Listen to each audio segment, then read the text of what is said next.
Bismillahirrahmanirrahim. Assalamualaikum warahmatullahi wabarakatuh. Perkenalkan, nama saya Muhammad Al-Faidul Qorif dari Fakultas Ekonomi dan Bisnis Islam, Prodi Perbankan Syariah, Institut Ilmu Keislaman An-Nukoyah.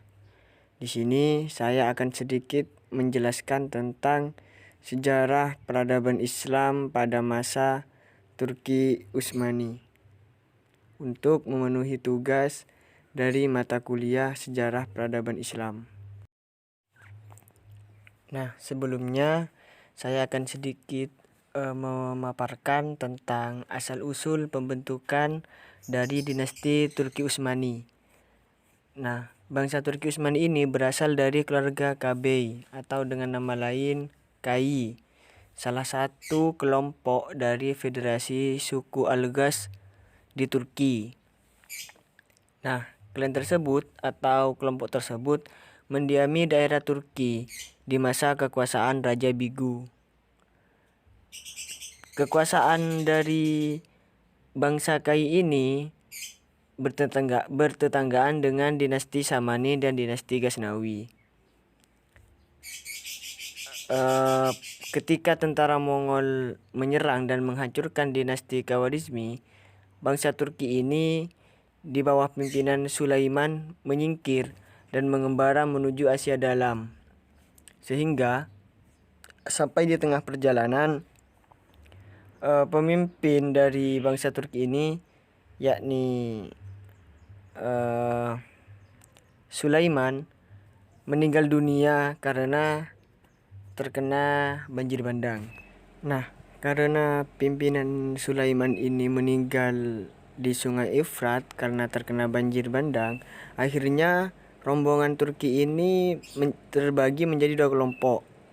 Yakni kelompok pertama kembali ke wilayah asalnya, sedangkan kelompok yang kedua itu sekitar 400 kepala keluarga itu melanjutkan perjalanan ke Asia Kecil dan bergabung dengan Raja Salajikah dan Alauddin II untuk menghadapi peperangan melawan kerajaan Bizantium. Dengan bantuan bangsa Turki, yakni yang membantu Raja Salajikah yang menghadapi peperangan melawan kerajaan Bizantium yang merebutkan wilayah perbatasan Syria sampai Asia Kecil. Atas bantuan dari tentara Turki, akhirnya peperangan ini dimenangkan oleh pihak Salajikah. Nah, karena jasanya, Ertogol ini diberi hadiah Sogut. Sogut itu merupakan wilayah perbatasan Bizantium, yakni hasil jarahan. Serta Ertogol ini diberi wewenang untuk mengadakan ekspansi. Lalu Ertogol membangun daerah tersebut dengan Sukut sebagai ibu kotanya. Nah, itulah sedikit asal-usul berdirinya dinasti Turki Utsmani. Sebagai dinasti yang besar, tentu dinasti Turki Utsmani memiliki peran yang besar terhadap perkembangan Islam dan juga kemajuan-kemajuan pada dinasti Turki Utsmani. Nah, dinasti Turki ini memiliki peran yang sangat besar terhadap perkembangan peradaban Islam. Salah satunya yakni di bidang pemerintahan dan bidang militer. Para pemimpin kerajaan Utsmani pada masa pertama adalah orang-orang yang kuat, sehingga kerajaan dapat melakukan ekspansi dengan cepat dan luas. Ini juga dilatar belakangi oleh latar belakang dari masyarakat Turki Utsmani dulu, yang hidupnya yakni nomaden atau berpindah-pindah. Jadi bisa dikatakan dinasti Turki Utsmani ini merupakan dinasti pertahanan atau dinasti militer. Karena apa? Di bidang ilmu pengetahuan, dinasti Turki Utsmani di sini tidak terlalu menonjol. Karena itulah di Turki ini sedikit ditemukan khazinah intelektual Islam pada masa dinasti Turki Utsmani. Jadi bisa dikatakan negara Turki ini belum atau bukan dinasti sains, melainkan dinasti militer. Dinasti Turki Utsmani telah membawa peradaban Islam menjadi peradaban yang cukup maju pada zaman kemajuannya. Dalam kebudayaan Turki Utsmani banyak muncul tokoh-tokoh penting.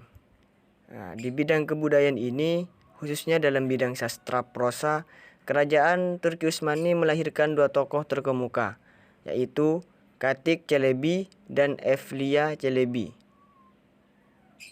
Selain itu, ada juga Mustafa bin Abdullah yang merupakan penulis terbesar dari semua penulis. Di bidang keagamaan, di dalam tradisi masyarakat Turki, agama merupakan sebuah faktor penting dalam transformasi sosial dan politik seluruh masyarakat. Artinya masyarakat ini digolongkan berdasarkan agama. Dan kerajaan sendiri sangat-sangat terkait syariat. Sehingga pada saat itu fatwa ulama menjadi hukum yang tertinggi dan hukum yang berlaku. Kehidupan keagamaan pada masa dinasti Turki atau pada masyarakat Turki mengalami banyak kemajuan, termasuk dalam hal tarekat. Tarekat yang berkembang pada saat itu adalah tarekat Baktashi dan tarekat Mu'alawi. Kemunduran dan kehancuran Turki Utsmani. Masa kemerosotan Turki Utsmani ini dimulai dari krisis suksesi sepeninggalan Sultan Sulaiman pada tahun 1566 Masehi. Sebelum itu Turki masih belum menjadi republik. Sepengganti Sultan Sulaiman itu ada Sultan Salim II. Pada masa pemerintahannya itu terjadi peperangan antara Angkatan Laut Turki dengan Angkatan Laut Spanyol di Selat Lepanto, Yunani. Dalam pertempuran itu Turki mengalami kekalahan. Setelah itu ada Sultan Murad II. Pada masa pemerintahannya itu Sultan Murad II memiliki moral yang jelek sehingga banyak kekacauan yang terjadi di dalam negeri. Ditambah lagi Sultan Muhammad III pengganti dari Sultan Murad II tambah bermoral lebih jelek lagi daripada Sultan Murad II. Akhirnya akibat dari pemerintahan yang mengalami kemerosotan, kejayaan dinasti Turki itu di mata orang-orang Eropa semakin hari, semakin waktu, semakin memudar. Di dalam negeri juga banyak terjadi pemberontakan seperti di Syria itu ada pemberontakan yang dipimpin oleh Kurdi Jumblat. Di Lebanon dipimpin oleh Amir Fakhruddin. Faktor lain yang mempengaruhi kemunduran dari dinasti Turki Utsmani ini yakni heterogenitas penduduk.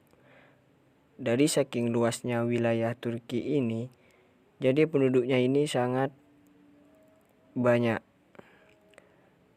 yang beragam etnis, agama maupun adat istiadat yang meliputi Asia, Afrika, dan Eropa. Lain daripada itu, karena wilayahnya yang sangat luas, administrasi dari masing-masing wilayah itu kurang baik, sehingga pemerintahan itu menanggung beban yang sangat berat.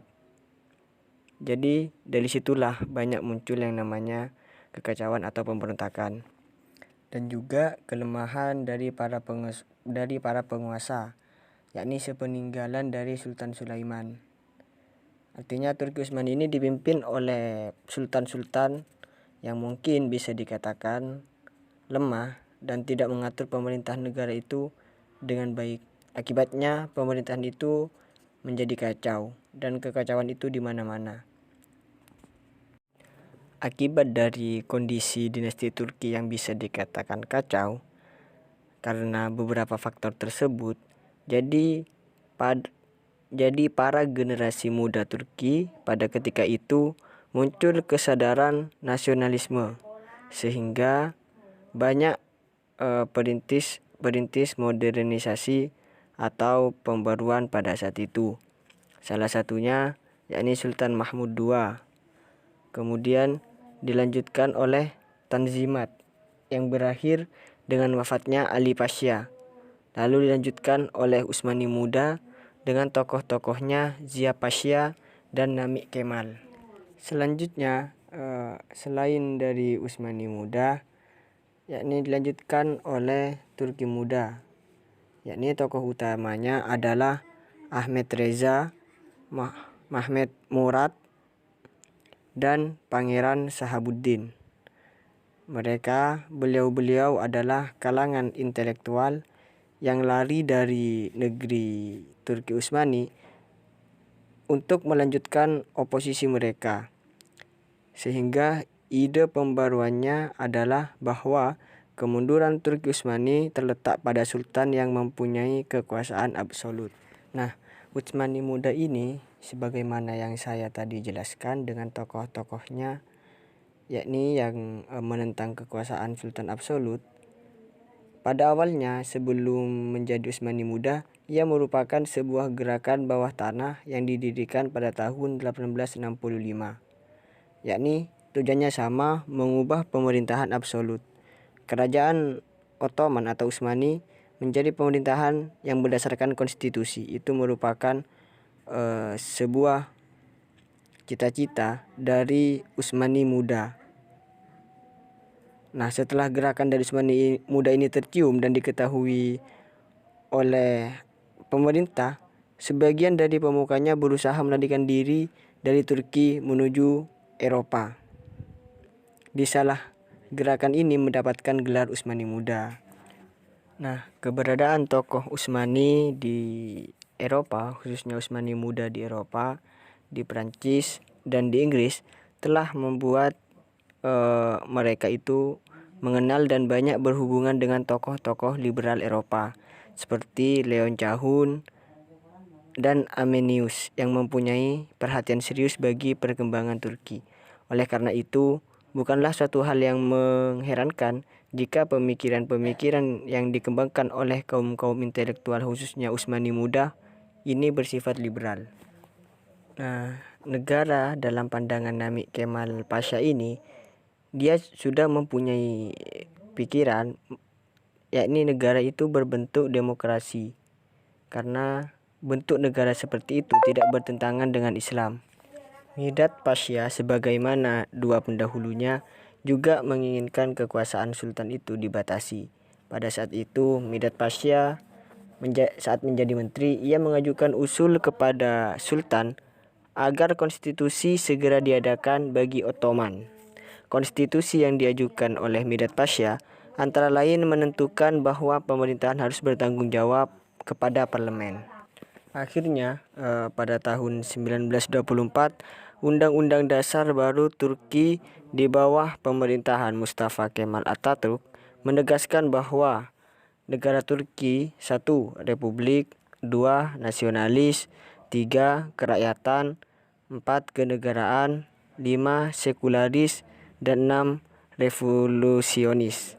Nah, akhirnya atas Undang-Undang Dasar baru itu, sedikit otoritas sultan atas nama sultan dihilangkan dari negara Turki, dan pada akhirnya pada tahun 1928 menyusul penghapusan Islam sebagai agama negara di Turki Utsmani. Nah, kiranya itu saja yang dapat saya sampaikan. Kurang dan lebihnya mohon maaf. Billahi taufiq wal hidayah. Wassalamualaikum warahmatullahi wabarakatuh.